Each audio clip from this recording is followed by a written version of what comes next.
And Mr. Conley, if you'd like to introduce yourself and your panel members, we will get the session started. Sure, thank you, Amy. My name is Mike Conley. I'm a member of the Illinois Workforce Innovation Board, chairperson of the Apprenticeship Illinois Committee.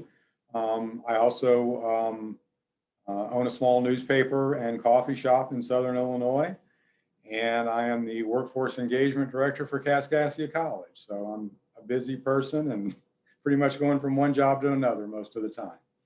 I'm pleased to be here today, know everyone that's on the panel and respect all of them, and glad to have the core partners represented here as we talk about service integration. I suppose we will sort of go around and have everyone introduce themselves as well before, or the panelists introduce themselves before we start with the questions. So Carrie Thomas from IDES, would you like to go first? Thanks, Mike. Good afternoon, everyone. I'm Carrie Thomas. I'm the Deputy Director for Business Services at the Illinois Department of Employment Security. Happy to be here. Carrie. Rene? Hi, I'm Rahnee Patrick. I'm the Director of the Division of Rehabilitation Services here in Illinois, and I represent Title IV. Thank you, Rene. I smile because I've asked Rene probably 10 times how to pronounce her name, and I still don't pronounce it right anytime that I say it, but I'm working on it. We'll get there eventually. Jennifer Foster. Hello, everyone. I'm Jennifer Foster, Deputy Executive Director with the Illinois Community College Board, and I'm here representing Title II. Thank you, Jennifer. And Julio. Good afternoon, everybody. Julio Rodriguez. I'm the Deputy Director of the Office of Employment and Training at the Illinois Department of Commerce and Economic Opportunity, and I oversee the Title I program as well as the trade program. And I'm happy to be here and look forward to our conversation. Thanks to all of you. I'm looking forward to it too. I know that service integration, I've been on IWIB for about 6 years now, and almost since the time I've been on it, service integration has been a priority for the board, and we've been working towards trying to have a fully integrated system for that entire time, and I hope today's discussion will help inform those efforts moving forward. So the first question that we have for the panel, and I'm just going to simply go around in the same order that I did before. The first question is, why do you think system and service integration are so critical to the task of building a better workforce? So, Carrie. I think, thanks. I think I'll start with something that I think is everybody knows really well, but I think it's worth restating, and that is when individual job seekers or workers or owners of businesses or HR professionals come to the system looking either to find a job, get training, or to hire or upskill their workforce, they aren't usually just coming for one thing. And they aren't usually, they don't come with the information about how we are organized or what are the rules or program requirements or things like that, that are things that impact our day-to-day work. And so service and system integration is really critical to being able to serve people where they are when they show up, sort of getting to that no wrong door kind of vision. I think that really was at the very beginning of WIOA, even, you know, whenever that was 15 years ago, or maybe even 20 years ago now. So I think that while that is maybe something that everybody knows on a day-to-day basis, I think it's worth kind of restating again. So I'll pass it on. Thank you, Carrie. Rene? Yeah, so I was thinking about this in terms of, you know, as most folks know, I have a disability and I've had it since I was a young person. You know, my mom immigrated here from Thailand in '73. My dad grew up in Indiana. And so I have like this lens about a lot of problems that are in the world and what economies and labor workforce can do to bring in people that are very talented into addressing these concerns and being part of the economy to solve a lot of problems. And so when we're not integrated as a workforce body, I think that we lose overall as a human race, because we're not able to bring in people that can help, corporations, nonprofits, government entities to be the best that they can be in accomplishing their missions. And so that is what I think is at stake when we lack service integration. Thank you, Renee. Jennifer? Yes, thank you for the opportunity to be here with you and talk about such an important subject area, such as service integration, as we have gone through our battles with COVID this past year or 15 months. We have all come to know service integration as something that will be able to help us to build a more connected system.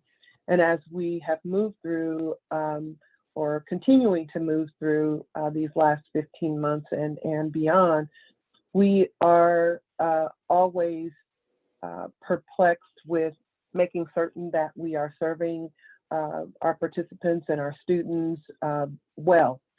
And that's why it's so important to build a connected system. And it requires us to kind of engage or re-engage our participants and our students in programs that will benefit the workforce overall. I think one system must connect to another to ensure that we are providing that holistic program approach to the delivery of services that are required for success. All of our audiences may differ in some respects, but in some respects, they are all the same. If a participant has an issue, we have to have a connected system so that we are better able to direct them to the services that are offered. So we have to have knowledge about what is happening within our differing systems. We also have to make certain that we're addressing some of the increasing needs of our job seekers and our employers, as well as our students, and help them to navigate through the changing economy and the changing times. As I've mentioned before, COVID has really pushed us all in a direction where we have to be dependent upon each other in order to help our participants and students to move forward. So we are serving the same population. All of our populations will have differing needs, and we need to make certain that we are fulfilling those needs, as well as making certain that as employers have job openings, that as a collective group, we are making certain that we are addressing their needs as well. Thank you, Jennifer. So Julio, with the benefit of having heard those three answers, the pressure's on for you to come up with a really good response here. Oh, okay, Mike, thank you. No pressure there. I guess what I'm going to start with kind of how I came into the field. My first job was working in a small youth agency in Rogers Park in Chicago on the north side. And it was an agency that served children in child welfare. It had a huge immigration program for youth who were coming here from Southeast Asia, who had suffered a lot of trauma as a result of the war. It was an agency that provided substance abuse counseling for young people who were experiencing. It was one of the first agencies to do testing of drugs before, and kids could bring it anonymously so they could see what a drug could possibly do to their system. And it provided family counseling. And then I ran their employment program. As a job developer in my early 20s, I was fascinated that this agency took this sort of holistic approach. And one of the things that I learned in that job was that I couldn't be in my silo, that if I didn't understand the kids that I was working with, if I didn't understand the sort of journey that got them to my door, I wasn't going to be much of a help to them. I also learned that my wanting to get somebody a job wasn't more important than somebody getting a stable home, or somebody being able to learn how to speak English, or learn how to just deal with substance abuse. And that all of those issues in some ways were centered around family and family sort of unification and making a family stronger. And to me, service integration is about not just individuals, but about creating a system of care that is comprehensive and doesn't look at one issue as a priority over another, but it's about how do you bring all of the issues to bear and how do we think about solving them collectively. I think the other piece that when I think about service integration was one of my biggest frustrations when I was a young job developer was that I didn't have a system that could help me do that more effectively and do it in a way that allowed me to gather information in one place and help me navigate all of these other programs that I may not be as familiar with. So to me, you know, the advent of technology over the years is really, to me, an opportunity for better integration and to really make not only our systems stronger, but help our folks at the front line who are navigating all of these issues have a way to do it in a way that's effective and really helps them to focus on the individuals and the families they work with, rather than trying to shuffle paper or try to figure out how to do a good intake or any of these kinds of things that sometimes get in the way on really engaging, whether it's an individual who's trying to find a job or getting an employer to understand the importance of the quality of that job to help that person to continue on their journey. So for me, you know, I guess when I first came into this work, I learned service integration because I saw it modeled for me in the place that I worked. And I think our goal as agencies is to find ways that we can model best practice in this area and continue to support our workers so they can be as effective as they possibly can be and provide them the kind of technological tools that will make their lives easier and their ability to stay client-centered and client-focused.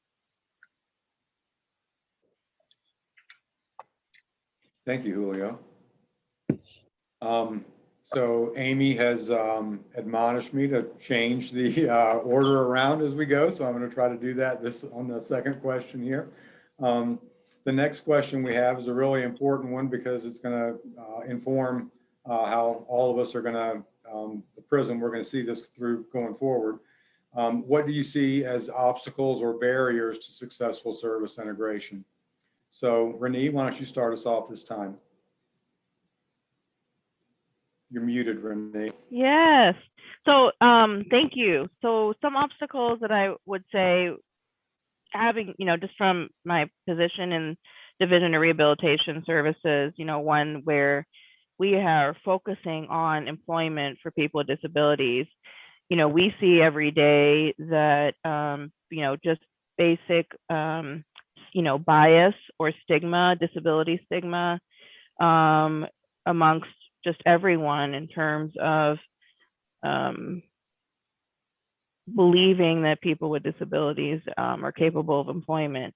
And I'm going to just, you know, I'm going to, of course, exclude everybody that's here in this meeting and also my co-panelists in that belief, because I do have a lot of respect for folks that are here. Of course, you're interested in doing better, and I have positive regard for everybody. And I still we do see that in terms of, you know, just sort of prejudgment about people's capabilities because of a, you know, perception of what it means to have a disability and work. And then you couple that with, you know, other type of biases, you know, as it comes to race and gender, sexuality, and, you know, that those things get in the way. So that's what I would say about, you know, some of the barriers that are that, you know, that come up for me. And I know we got some other experts here to speak up, so I want to give some room.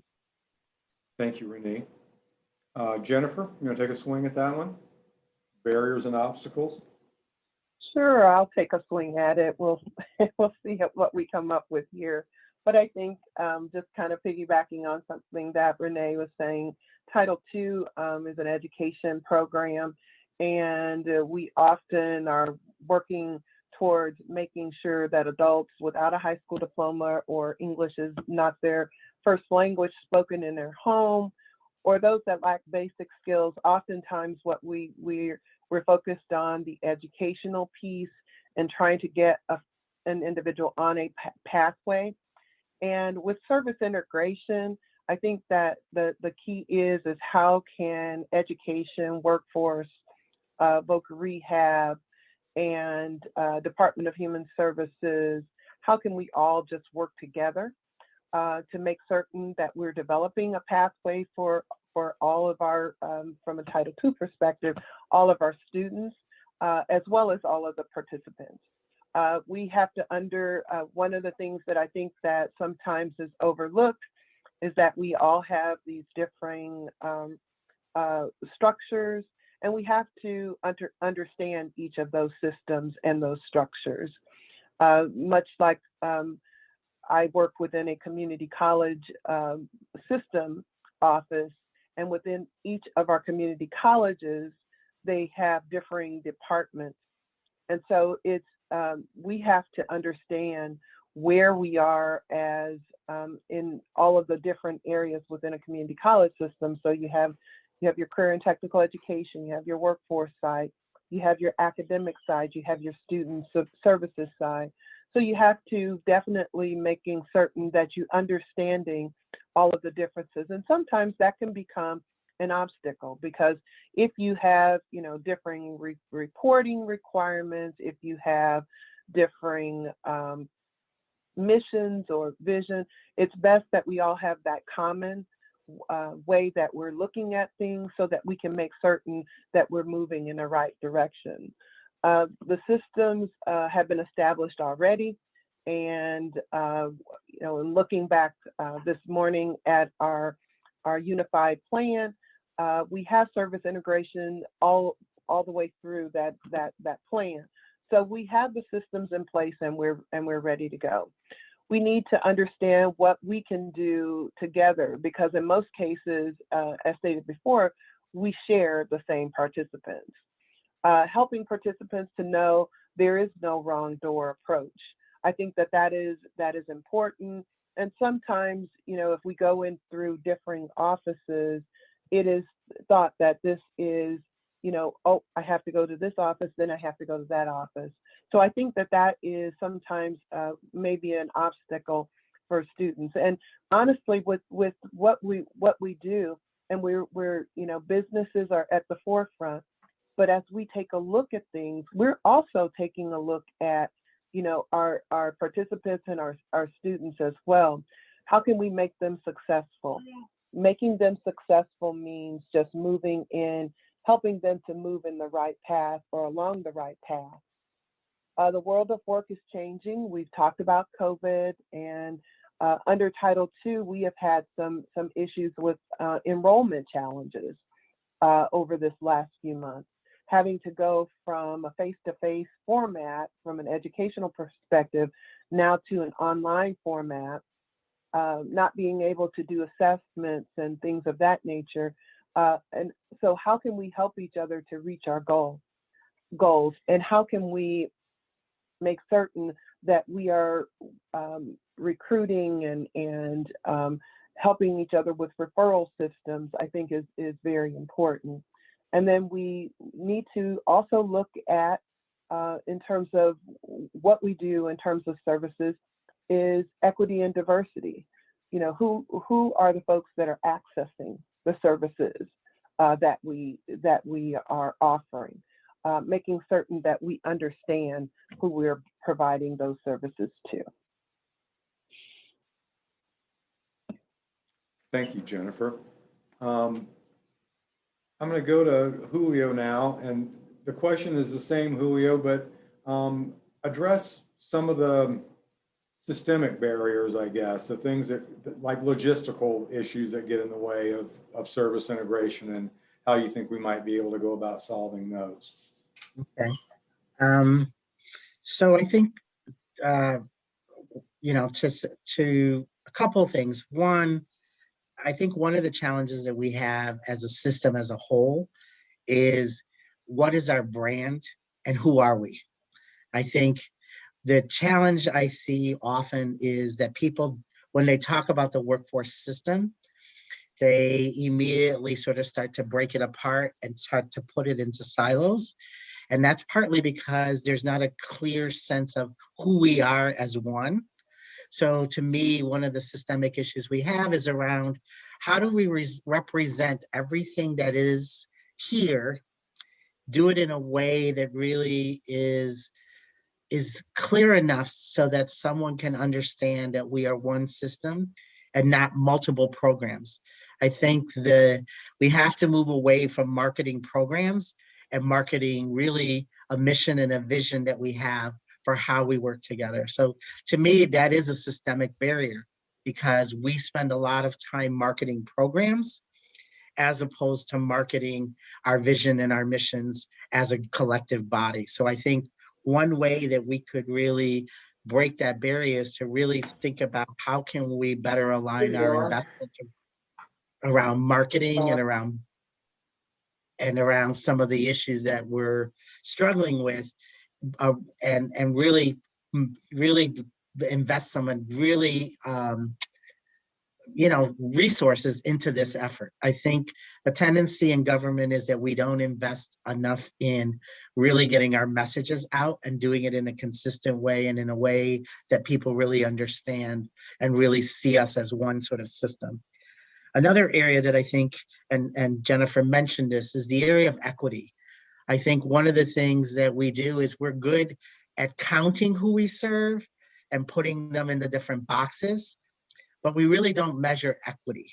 So are we really moving the needle?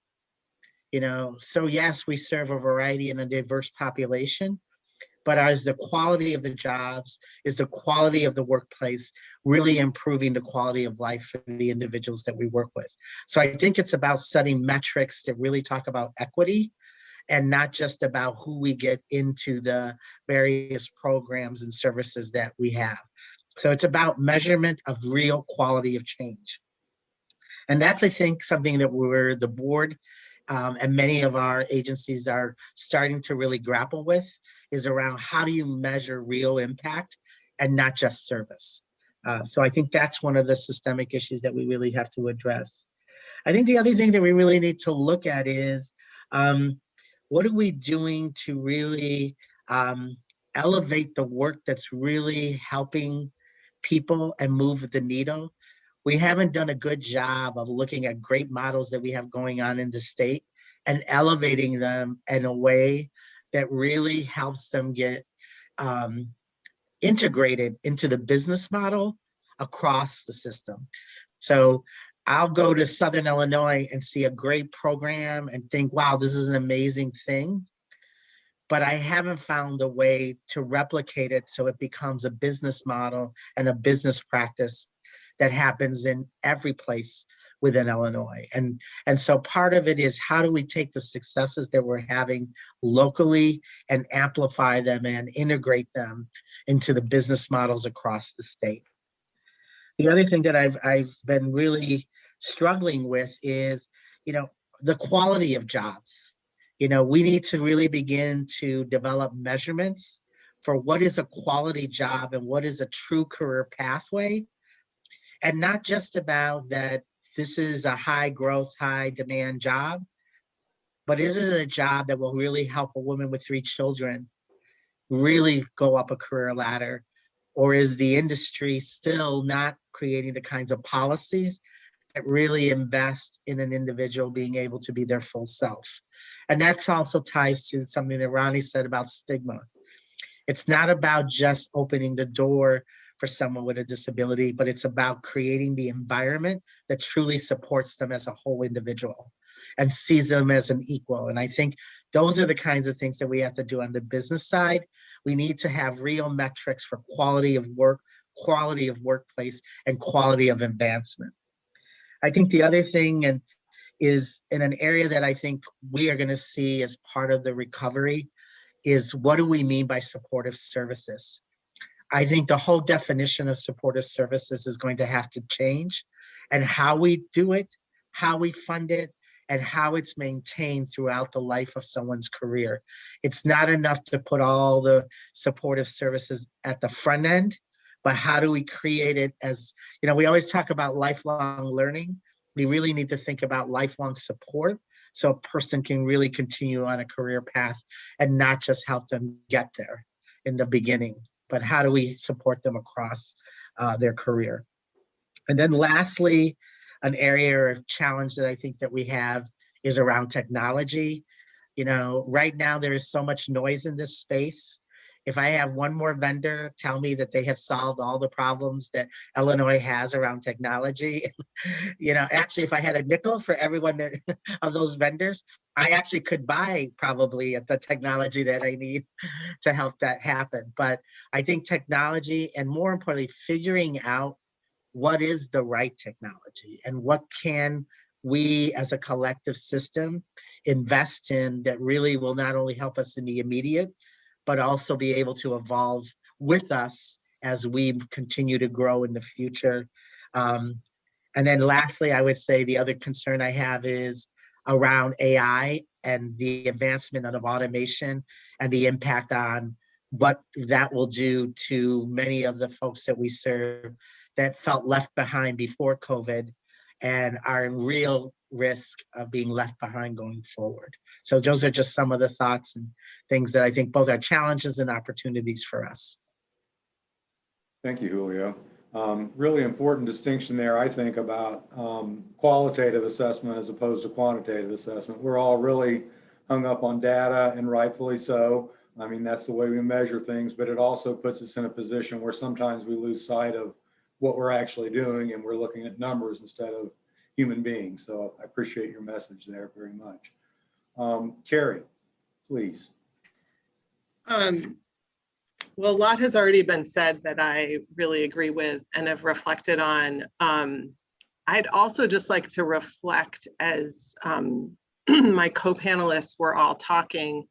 I was thinking about how we talk about what service integration is. And I think one of the risks is that we think of service integration as a thing we're going to accomplish, and then everything's going to work great.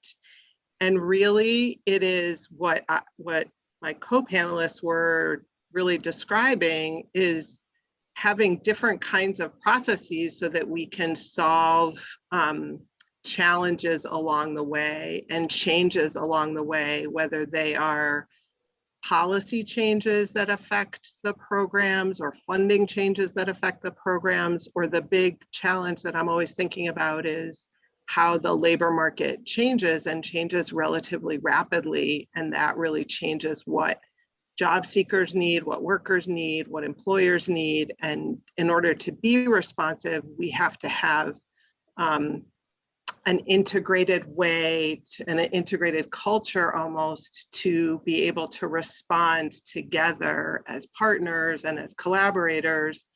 And I'm just going to steal from a session that I went to earlier, the Chicago Citywide Literacy Coalition, who's the one-stop operator in LWIA 7. And I'm not just bringing this up because they're sending messages to us on the panel. I actually was thinking about this.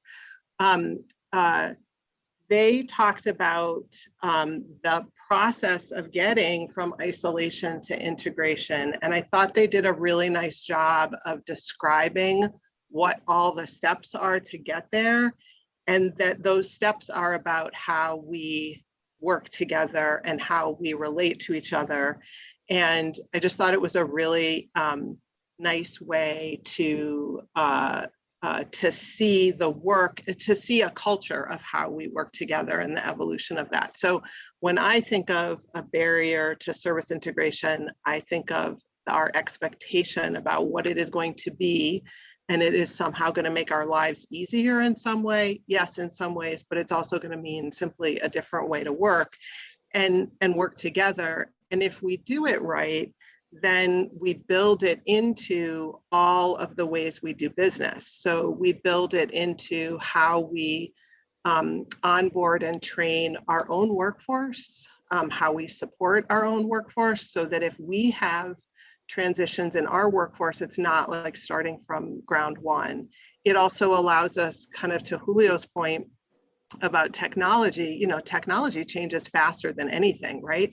And so even over this last year, how many different virtual platforms have we all had to learn how to use? They aren't all the same. We have to use them in different ways. And if we have a sort of culture of like service integration and collaboration and working together, we will be able to adapt to those changes in the technological tools that we are going to have to use, or we are going to want to use, so that when somebody comes and tells us they have a tech solution, we know how to judge that and make that assessment and decide whether that is a good use of our resources, whether it's our personnel resources or our dollar resources.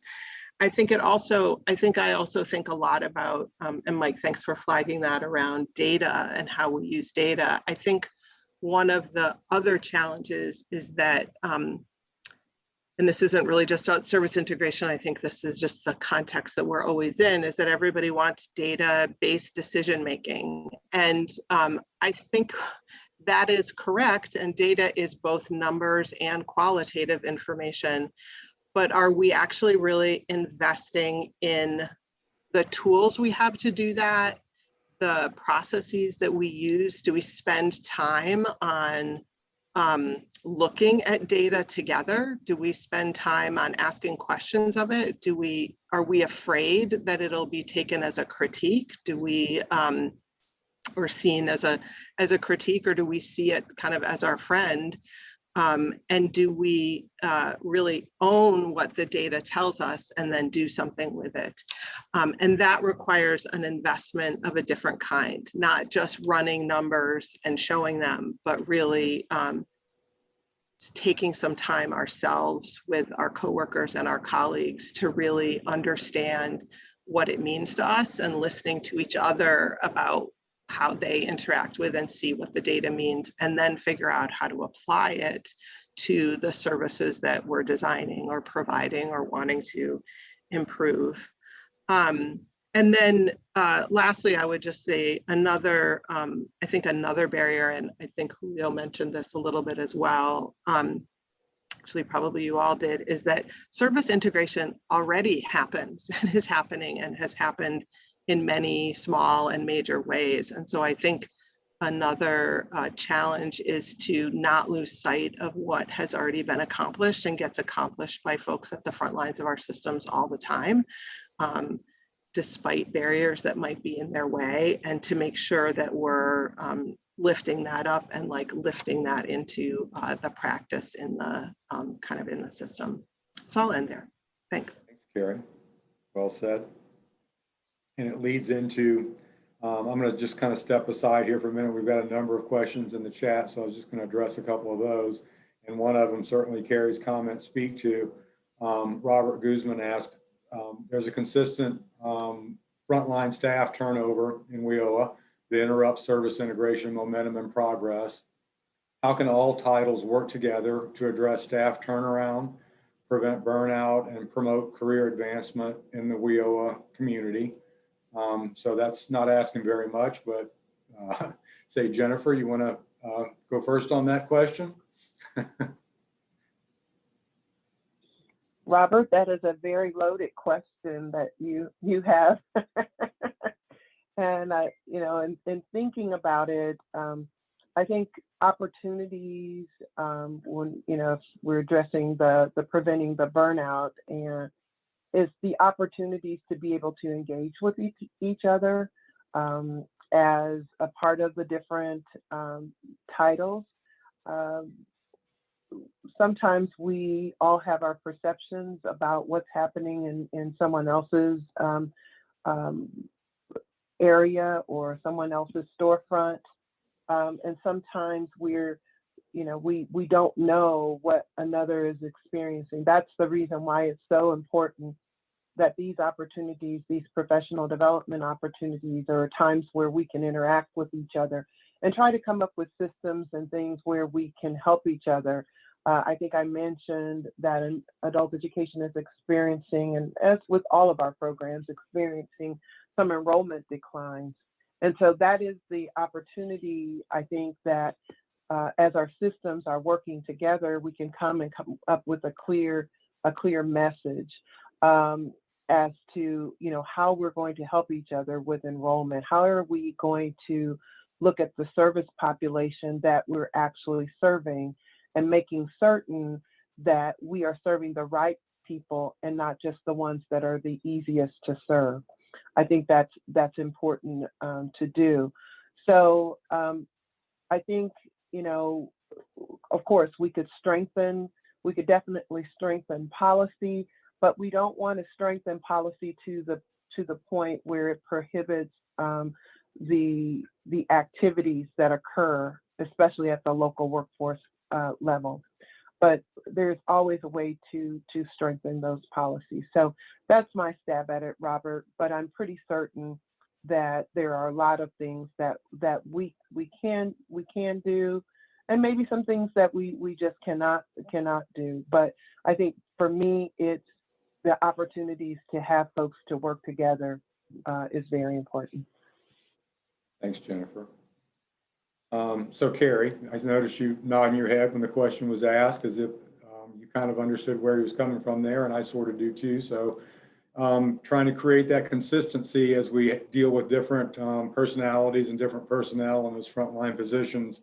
What would be your suggestions for trying to ensure that we get similar outcomes even with different personnel? Well, I think, I don't know, I was thinking about his original question around kind of how we could work together around turnover. That I think was part of the original question, right? I was going to mention before, I do think this consistency, where consistency makes sense in how the system works, will really help individuals at the front lines who probably frequently feel like they have to duplicate effort on certain things in order to help people maybe move between services. I thought that I think also, I don't know exactly how to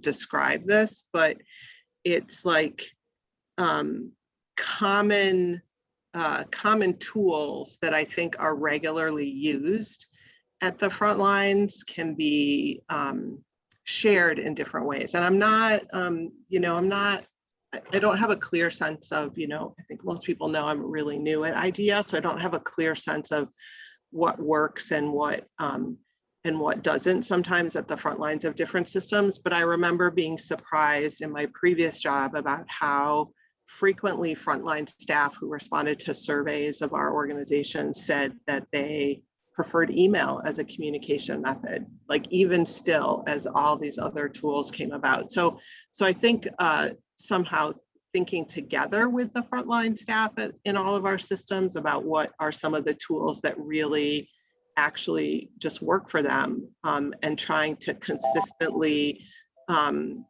use those and make sure they're supported to use those instead of trying to find new things that are, kind of going back to the point earlier about like new technology that's somehow going to make things a lot easier. So I think that's some of the responses that I'd add. Thank you, Carrie. Mike, can I sorry. say something? Please. Okay, cool. So this is Rene again. I wanted to add in on this piece, which is, I think, Robert, I think that there's also kind of an assumption that all the titles don't work together right now, even with what we're presenting, right?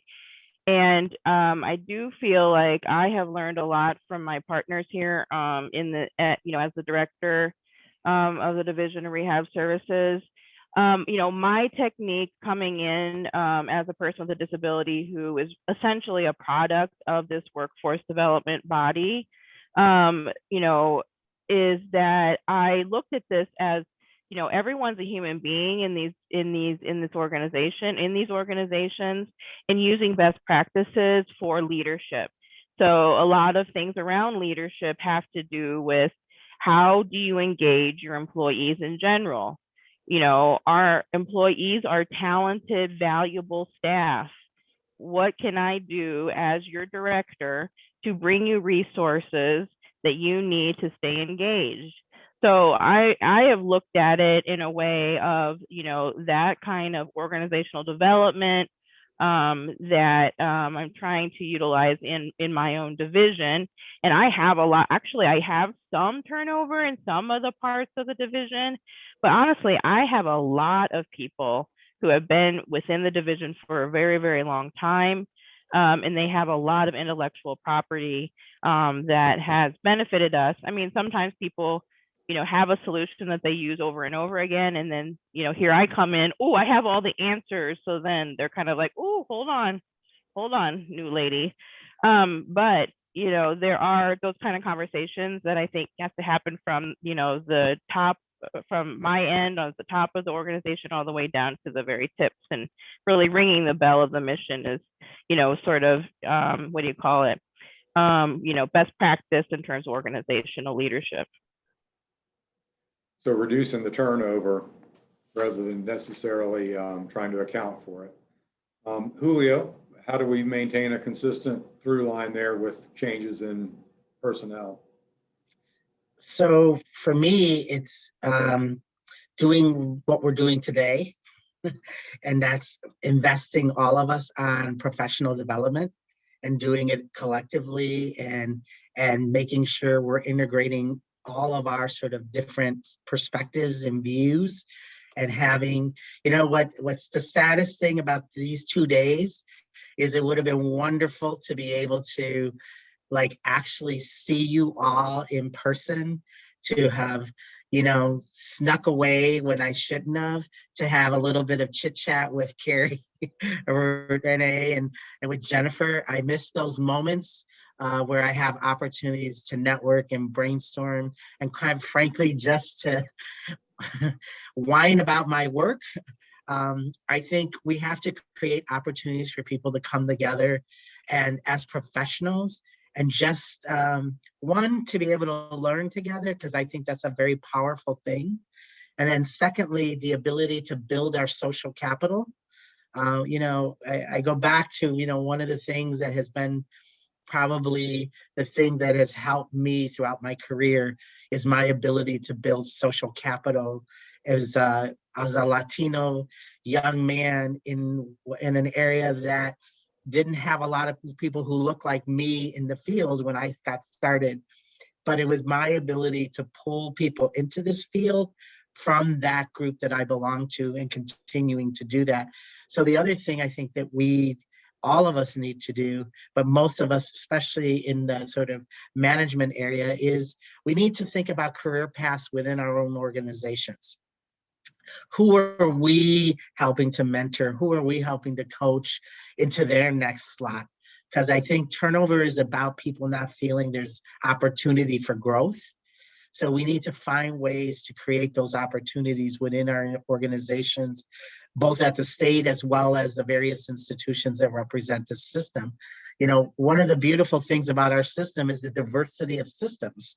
You know, so whether it's a community college, whether it's a nonprofit, whether it's a state agency, there's opportunities for people to move within our system, but are we being intentional about creating those opportunities? So I think that's something that we collectively have to think about, and also about, again, trying to help folks see this as a career and not as a job.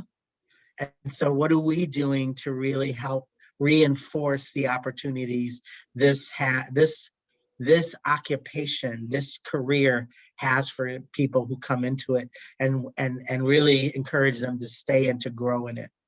So those are a couple of things. I think the point that I think Carrie brought up around tools and creating consistent tools that people then can learn together on builds like not only capacity, but it builds a sense of community. And how are we doing that and helping to really help people manage that?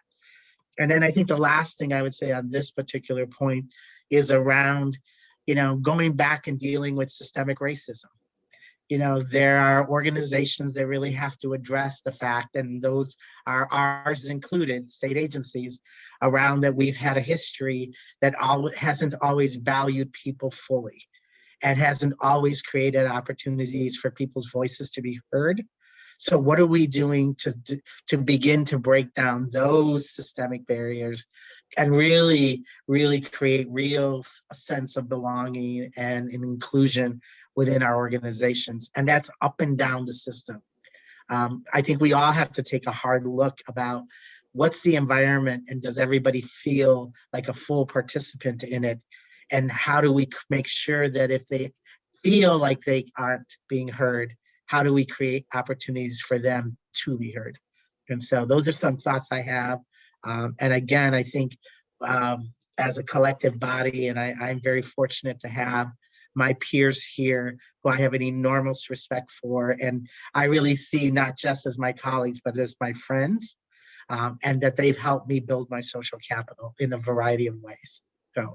So thank them and thank many of you out there who are part of that network. Thanks, Julio. So I'm going to move to I'm kind of losing control of the chat here. Messages galore below where I'm looking, but we're going to go ahead and keep plowing forward. So S. Brown asks, he talks about students and the roadblocks and obstacles that are in their way to completing their education and getting into the workforce. And he wants to know how the panelists would go about pushing students to accept that there's not going to be any perfect moment in time when they can accomplish those things, when they don't have any more burdens or obstacles in their way, but allow them to understand how to deal with those and to take on their educational pieces, even with the world sort of going crazy all around them. Renee, I'll let you go first on that one. Well, thanks, Mike. I put Jennifer on the spot on the last one, so I'm going to put you on the spot on this one. All right, thank you. I really do appreciate it. So like one solution that I would recommend, is that, there's some sort of development around peers. And I'm not talking about like, what do you call them? Like inspirational role models that, are like superstars. Those do help, but also there's people that I think are just real deal sort of partners in, your success. And it kind of reminds me of what you were describing, Julio, about people that look like you, or, I could say even people look like me, which, by the way, Tammy Duckworth, hello. But anyways, there are people that that resonate with you more on a one-to-one level better than the professional behind the desk. I grew a lot in like even on the special education bus and sharing a bus seat with people with disabilities, only because of my education plan said that I had to ride that bus. And so a lot of things that I learned from sitting in that same space with other people with all types of disabilities. And then as I got into college, of course, we had a disability service coordinator that, was assigned to help me as get my disability services, but she also had the wisdom. And, Joyce Graybill out of Plymouth, Indiana, I hope you're doing well, because you pointed me to disabled people and students in groups that were on campus that were disabled students that helped me to realize, I can get a job, or I can live on my own, or I can do this and that, because they were doing it too. And then we exchanged ideas about what I could give them tips on how to, do things. And so there's something super, super powerful in my mind around that kind of influential person or people. Thanks, Renee. Fostering relationships among like people, for sure. So Title II lady, this is about students and education. So give us your magic answer. Okay. Well, one of the things that I know that LWIA 7 does a lot of this, as well as a lot of the integrated education and training programs, utilization of navigators to kind of help individuals to kind of navigate this educational system process, as well as the workforce system. That navigator is very knowledgeable about a lot of different things that are going on within, or supposed to be knowledgeable about a lot of different things that are going on with the community. If there is a connection to voc rehab, they should have that information. If it's a connection for TANF or SNAP benefits, there should be that connection. If it's a connection to employment services, then they should have that knowledge as well, especially as we talk about service integration and being a part of the partnerships. So navigators are very important, and those are things that we strongly recommend for our Title II programs, is to make certain that there is a navigator that's there to kind of help people move in differing directions. Also, I would say it's the reason for stackable credentials, because we know that life happens within our world. We have all lived through the last 15 months, and I'm already moved on to May, so I'll just go on and say 15 months. But stackable credentials are very important, and that's what we work with our community colleges to do, is to stack credentials in chunks, so that individuals, when life does happen, they can earn a credential, they can go to work, and they can also come back in. I think that is very important, and that they don't have to start over from the beginning. If they have those credentials, then they're able to go to work. If it's in an entry-level position, they can go to work and then continue their education. But I really feel that those two things kind of stuck out to me as I was listening to you, Mike, read the question, is just having someone, a navigator, a transitions coordinator, a counselor that goes a little bit beyond just putting a person into classes, but someone that is very knowledgeable, and those stackable credentials that they can actually take those. We talk about badges and all of these different things when you get on Indeed and some of the other websites, but it's very important that as an education system that we're providing the opportunity for our students to seek certificates and other stackable and industry recognized credentials. Thanks, Jennifer. Carrie, you have ideas about how we foster this idea of persistence while barriers are erupting all around us? Yeah, I was going to talk about the building blocks or stackable credentials, because I think what Jennifer said was exactly right on. And I guess I would go back to the whole idea of a career pathways framework, which I think if we look at that, at how Illinois talks about a career pathways framework and how other states do and nationally, it really is much, much bigger than what we think of as traditional education. And so, as Jennifer pointed out, I mean, stackable credentials is a tool to help people build towards their educational goals. And at the same time, I also think focusing for anyone, no matter what age they are, who are frustrated or challenged to meet an educational goal, to sort of step back and really redefine what it is and recognize that the way that they get around or get over or get under that roadblock is actually part of the step to reaching the educational goal. And so it's almost really reframing everything that's in front of them as part of getting to your goal, and that is actually a very common way of reaching educational goals for most of us, and is actually really the way, almost the best way to think about it in terms of the labor market even. I mean, I just think the labor market has changed so much that the traditional kind of, I would say, old-fashioned, get your high school degree, then go to college in whatever, in whatever 2 years and 4 years, and then get a job is outdated in many ways. And so the reaching an educational goal is really not time bound in the same way that it used to be. And I think that is very hard for people to see until they've seen it, right? Until you've gotten through it and you can look back. So I definitely think that the point about that there's many different trajectories to reaching your educational goal in terms of the educational components, but there's all the things around you are part of meeting that goal.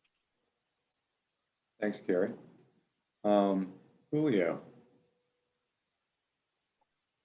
So I would echo a lot of the things that my colleagues have already said. I think probably the thing that I would think about is sometimes that first assessment is so critical because sometimes people don't know their barriers. When I was the first to go to college in my family, and I never realized that one of the barriers I had is that I didn't have a role model for what that would look like. And so it wasn't really until I was working, when I went to college, it wasn't really until I met somebody who was in their 40s and they were just starting college and we went through it together. But I remember one is to sort of Ronnie's point about finding people who are going through shared experience, I think is really important. But I think that early assessment to help people think about when you're trying to achieve an educational goal, what are the things in your life that will help support you? And what are some of the things that may be challenging you? And I think it's working through those things in the beginning that help people then navigate as they move through that path. And I think it's not a linear line, as Carrie pointed out, but it's a circular. And, we often talk about on and off ramps, and sometimes you're riding both ramps because you can't get off because you got to support yourself. And so what does that look like? But I also find that, especially for many of the populations that we work with, they don't realize the trauma that sometimes achieving a goal can create. And working through their trauma in general helps them face those fears in a way that they might not have realized. So it is about doing an in-depth assessment and really case managing someone throughout that process of those on and off ramps. So that's sort of my thoughts on this question. I think it's a great question, and I think it's something we are challenged on. A really good opportunity too to kind of contextualize, the concepts that we talk about all the time, stackable credentials and things like that, and kind of understand the importance of them within their context. That's a great point, Mike. Actually, contextualizing things for folks is really really good. I'm going to come right back to you, Julio, for kind of a simple question from Lucas Robinson. Well, maybe not simple, but short anyway. How do we mitigate a lack of shared databases across systems? Pass. Oh, I don't have that option? Okay. Well, I think that's the probably close to $1 billion question when you think about all of the data systems. It feels like every other day I find a new data system that has been lurking in the state government and hidden behind someone's wall. I think one of the things that we're trying to do, and I think we're, especially with Department of Human Services and with IDES, is we're trying to see how we can kind of begin to develop data sharing agreements that help to demystify sort of information between us. So I think that's a first start is, one, is there a way that we can share data in a way that doesn't feel like we're compromising the information that that we have access to. But I think but that's to me is a start, because you have to first figure out the business practice before you bring the technology in. And I think in government, we have a bad habit of buying technology to fix a problem that we're not sure what the problem is. So I think we have to start with analyzing what we really believe is the problem around our data systems before we run out and buy something to try to make them talk to each other. Hey, Mike, and this is Renee horning in again. So That's all right. I did do some, I have contacted my sister VR directors across the country around this question. They, in Department of Education, Rehabilitation Service Administration on the federal level brought together a cohort on this topic, and not just for VR agencies in those states, but also for the workforce, entities. And a lot of my sister directors did pass on responding to me. So I only got one state to respond, and that was on the East Coast. What they said that they ended up just working on their own agency to improve the data system because privacy information, protected information became something that held up the process of integrating a data system. I won't say that I think that Julio is right on about, like, we need to do a mapping here in Illinois on that, but that was the only feedback I got from a member of a cohort that worked on this on the federal level. Thanks for that, Renee. I mean, that's something that we hear a lot, I think, about privacy interests and being able to share information across different platforms, and it is a legitimate barrier. Carrie, IDES is pretty much the designated holder of all the databases through Illinois WorkNet. So do you want to take a stab at answering the question as how we mitigate the fact that we're not able to all share information across all systems? I don't think we hold all the data. I do think we have an important piece of the data in the labor market data. I really don't. I think I want to say, I think the way the question is framed is really great. How do we mitigate the fact that we don't have shared databases, instead of going to how do we create one database or one system? Because I think that that's really what we all want, and but I think there have been enough attempts, and I think Rene, your experience asking your colleagues in other states is just sort of like, very few people have answers to that. So I think mitigation is really a great way to frame it. I don't have a lot of answers to this yet from my perspective at IDES, simply because I haven't been here long enough to understand from the perspective of, in addition to the privacy issues, which I think are significant and I think are important, and I think also exist in all the other data systems as well. I will say that I think one way of mitigating it is to always be open to the question of how we share data, and then try to answer that question, not in a way that's like, how do we hand over data and just let people run rampant with it? Because that's not what anybody's asking. What people are asking is what people are asking for is kind of what Julio pointed out, is I need to be able to use data more easily to do my job. And so getting underneath, what is your job and what are you trying to do, and how can we facilitate the use of the data that we have to do that, I think creates many more possibilities in answering that question. I'm just going to say this, even though there's hundreds of people here, but I'm just going to say it because I do think this concept of navigation, which shows up in many different places in the workforce field, the Literacy Coalition has done that work between Titles I and Titles II, the apprenticeship system, the apprenticeship ecosystem is using that concept.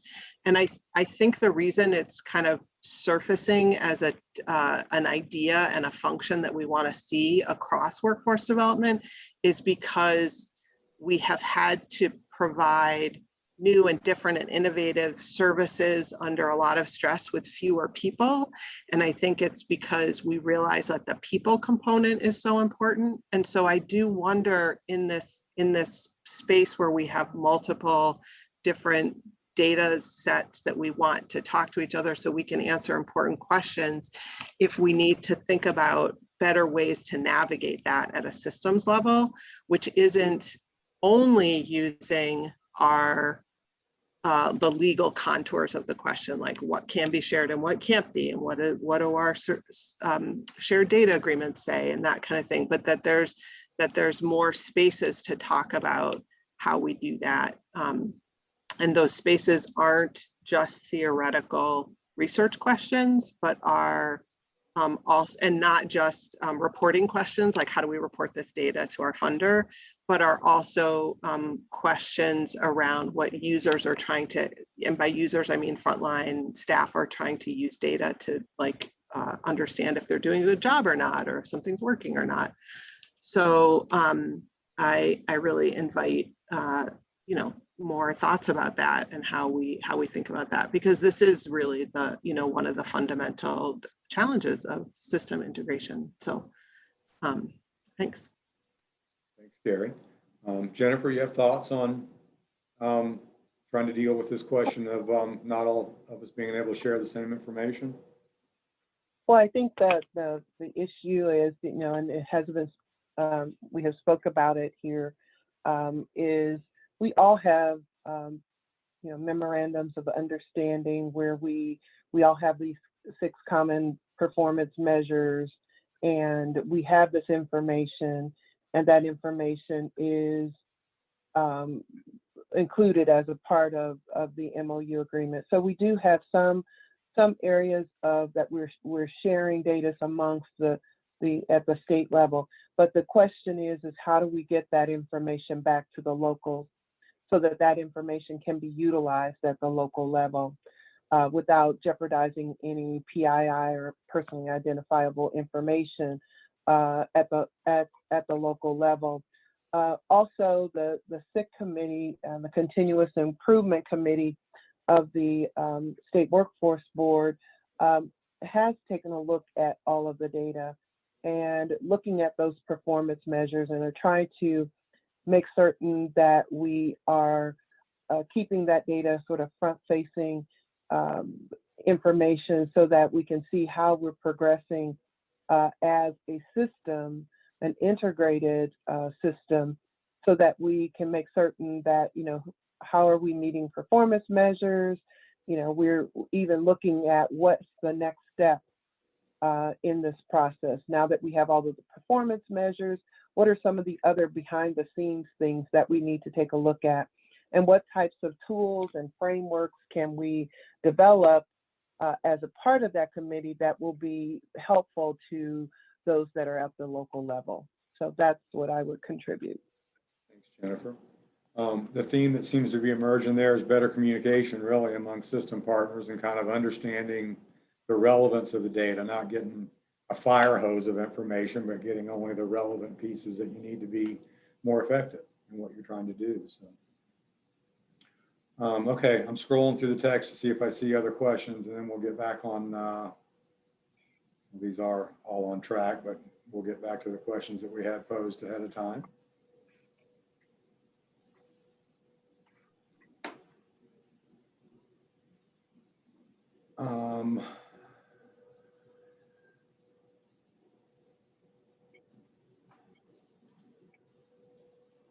Okay, so I'm going to go to the third question that we had prepared for our panelist.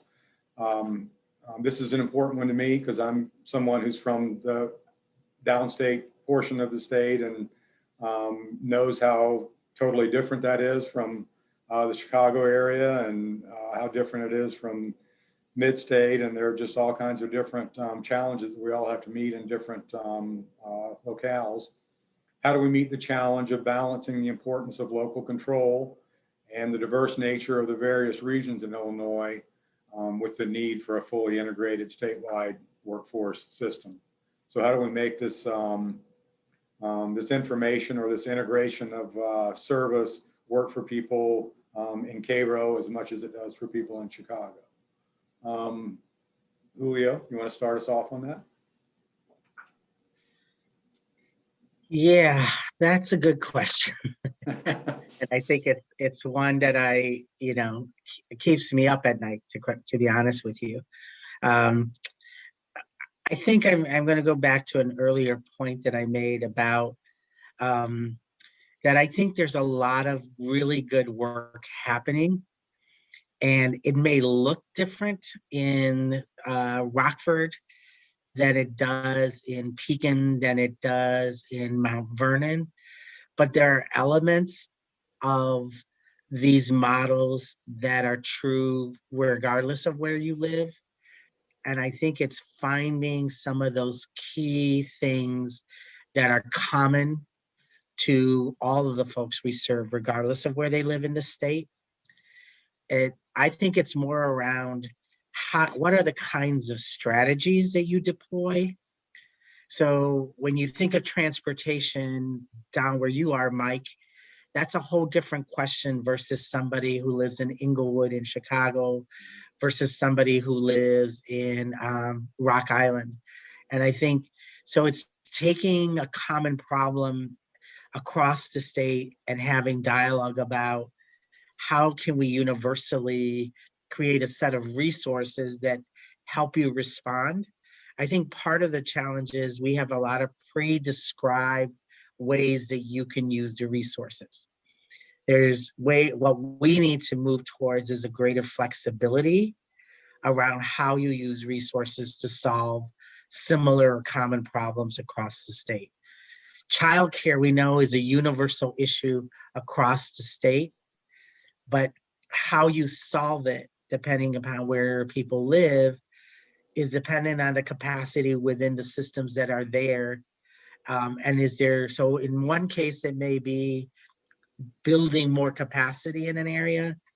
In another place, it may be building better quality. So I think what we've not done a good job of, and this is something I think we could do better at the state, is convening folks from across the state and having universal conversations about problems that everyone in the state is facing in the workforce system, and trying to come up with creative ways to address them that aren't too prescriptive, but have common elements. So that's sort of my thought right now. Thank you, Julio. Jennifer, you have thoughts on this question? I do. I was looking in the chat and I saw a comment from Sean Drew in terms of access to data, and also to Dina, who talked about making certain common eligibility platforms.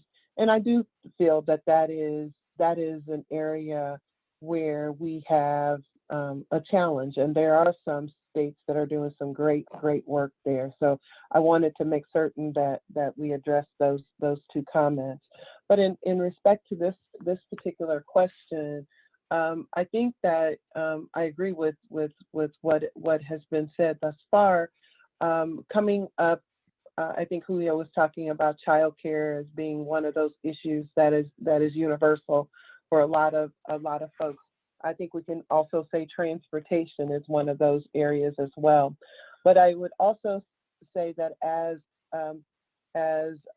maybe at a local level, that and a statewide level, that we focus on specific or common industries or career pathway systems that we're going to focus on, and so that everyone is kind of working towards the common good, and understanding how who we're serving. I think one of my staff sent me a text message about making certain that we are not just serving the easiest to serve, but we are actually understanding who are the folks that we need to be serving, and go after some of those hardest to serve populations. and making certain that we have, that they're accessing the services. Also, you know, a framework. Can we develop a framework at the state level that can be used to helping folks to kind of take care of the basics that our participants seem to be lacking. So we talked about a navigator and making certain that that person, is there a framework? And I know we have several within the state, and I know we can look at other best practices outside of the state. So working towards that common goal that would benefit, you know, all not only all titles, but all participants. I think that that's important. And I mentioned earlier that I think if we were really a connected system for, and we have some good things that have happened, but I think that we still have some ways to go in disclosure, just being honest. But I think that with the Title II program, if we had had that really close connectivity, we wouldn't have had a lot of those issues with enrollment. And because we know that there are 1.2 million people without a high school diploma, another 500,000 to 600,000 where English is not their second language spoken in their household. So how can we make sure that we are better connecting so that we can address some of these challenges? Thanks, Jennifer. Really underscores the point about if we're going to solve the skills gap, we're going to do that with people that you're talking about who need additional help, additional navigation, whether it's because of disability or because of past life circumstances or whatever it is. But that's the human capital that's going to solve the riddle if we can ever get it solved. Renee, you got thoughts on this? I don't think I can say it any better than my co-panelists here, if that's okay, which is a rare moment. Everyone should write down this time. It's 4:18 on April 27th when Rahnee Patrick was speechless. So just make a note. Thank you, Renee. Carrie, comments on this question? Yeah, I also didn't have that much to add, except to say, I think the way you put it was like a fully integrated statewide workforce system. That does not mean one size fits all. That doesn't mean one size fits all for any job seeker, for any business, for any part of the state. And I think just keeping that in mind. And I also echo some of the points made about just having shared spaces and communication around what's working in different places, because a lot is working and we really need to just keep learning from each other. So that's all I'd say. Thanks, Carrie. So we started the session with me thinking, how are we going to possibly fill an hour and a half here? And now we're to the point where I have Amy, like Johnny Carson's producer on the side, wrap it up. So I'm going to just go around to each panelist and kind of allow you to share your thoughts on service integration and system integration, and where perhaps you're seeing where we're seeing service integration working well, for example, or whatever closing comments you might like to offer on that before Amy gives us a little housekeeping to close things out. So Rahnee, since you skipped the last question, you got to go first on this one. I love it. Thank you. Well, first, I just wanted to thank everybody for their attention, and also I appreciate your leadership, Mike, and as well as the leadership of the co-panelists here. I'm just so glad we're having this conversation. It's also a conversation, though, that's not public.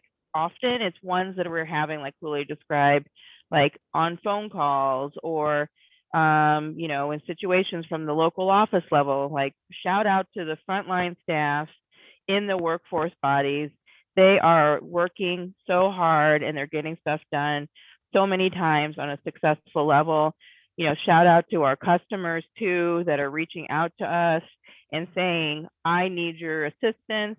And then they're holding us accountable when we don't do things like exactly the way that we said we were going to do them, right? So I just think that there is so much talent out there in humans, and that we are so innovative, we are so powerful. And when we are engaged in work with whatever type of disability we have, background we are from, life experience, that everybody benefits. So I just feel so passionate about this work that that the WIOA organizations do together. That's really just what I wanted to say. So thanks. Thanks, Renee. Julio? Ditto a lot of what Rahnee said about, thank you, Mike. You've been a great moderator, and to my fellow panelists, it's been, great just listening to you. I always learn a lot. And to everybody who's been listening to us, thank you for some of the comments that you made about my comments. So I appreciate that. And Julio, our biggest fan club there in the chat, I think. yeah. So, I think what I would say in sort of is that I think we're in a critical time right now.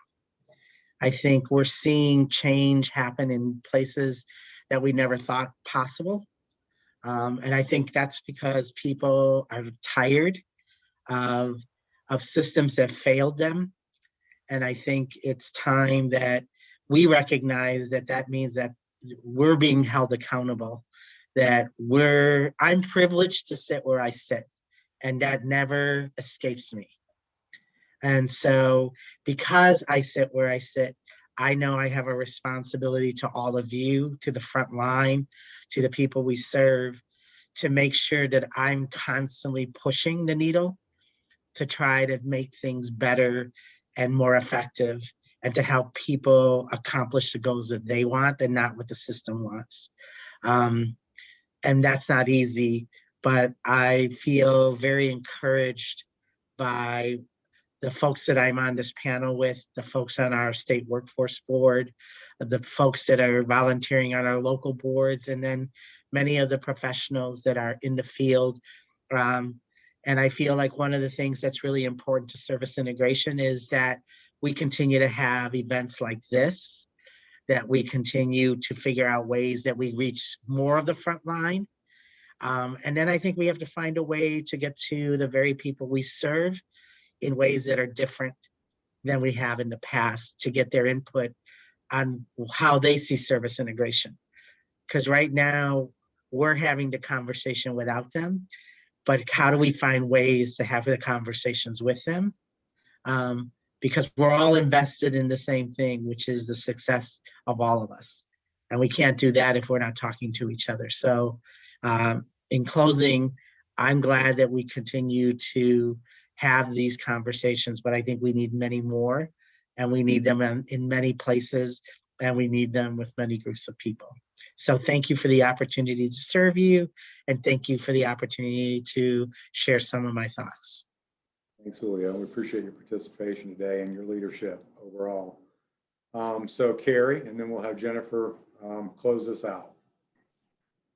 Thanks. Yeah, I also feel really privileged to be part of this conversation. And I wanted to say, so far from this position at IDES, I regularly hear about examples of service integration that just come up in describing something that happened, or here's an event that happened, or multiple virtual job fairs, which I hear about and hear the numbers of, and the numbers of partners. So I just wanted to say that.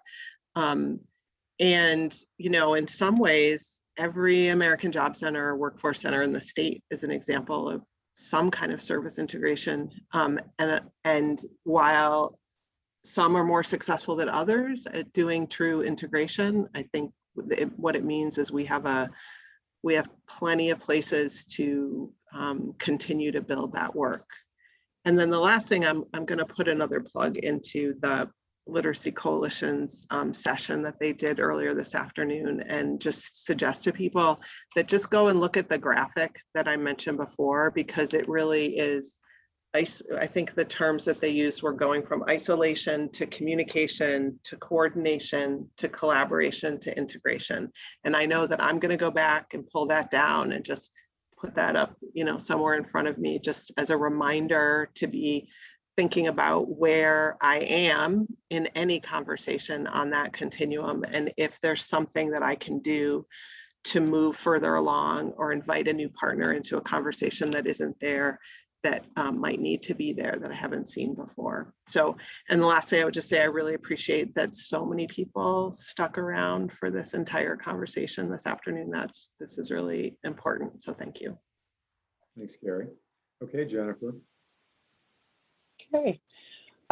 So everybody has said pretty much everything. So ditto to everything that has been said.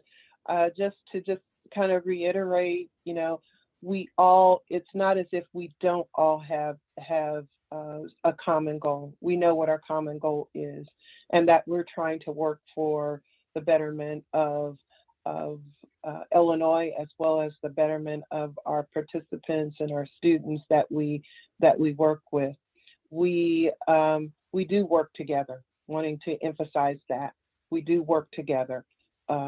It may not be to the extreme that where we should be, but we do work together. And I think we need to, you know, celebrate those things as we move forward. There are a fair amount of best practices that are out there. And as a system and at the local level, we need to capitalize on those. And we need to determine what is working and try to move those areas forward. And then finally, we have participants that are depending upon us. We have students that are depending upon us to make the right decisions. And for me, it's always, if I keep my heart into it and I remember what my purpose is for being here and working along with my colleagues on the panel, as we're working with at the local level, then that change can occur and we can make some good things happen within our WIOA system. So I want to thank Mike again for facilitating the discussion, and thanks to all of the panelists for having me be a part of what you do on a day-to-day basis. Thank you so much. Thank you, Jennifer. It's been my privilege to be involved in the discussion today. So Amy, are you there? I am. Okay. And I just have some closing comments. So we started the day this morning and we had the keynote speaker. And if you were with us, he talked about looking for opportunities, looking for the right partners to engage with, and believing in yourself, believing in the work that you do, and believing that the work you do makes a difference. So I do want to close with that sentiment. I want to invite you all to join us tomorrow. We start at 9 a.m. There are 2 sessions in the morning. One is an introduction to the WorkNet for frontline training, and then working remotely, implications for workforce development. We have a lunch break. Your lunch is on your own, no conference chicken tomorrow. And then from 1 to 3 or 4 sessions are varying by the presenter's request. We have keeping youth engaged in a pandemic world, the impact of anxiety on how to overcome it. Another session on using customer-centered design to improve customer experience. A session on Chicagoland career pathways, expanding post-secondary access through system-wide collaboration. And finally, a session on workers' rights and what those rights are that we should all be aware of. So again, we're off for the evening. There is not a social tonight, but I do invite you to sit back, have a glass of wine or a beverage of choice, and enjoy some time with your family. And then we will be kicking off tomorrow at 9 a.m. So thank all of you, the panelists. Thank you, Carrie. Thank you, Julio, Rahnee, and Jennifer for being with us today. I know you are very busy individuals, so we were very excited to get time on your calendar. And Mike, thank you so much for facilitating. And all of you who are in attendance, thank you for your time. And we look forward to seeing you tomorrow at our workshops. Have a great night. Thank you.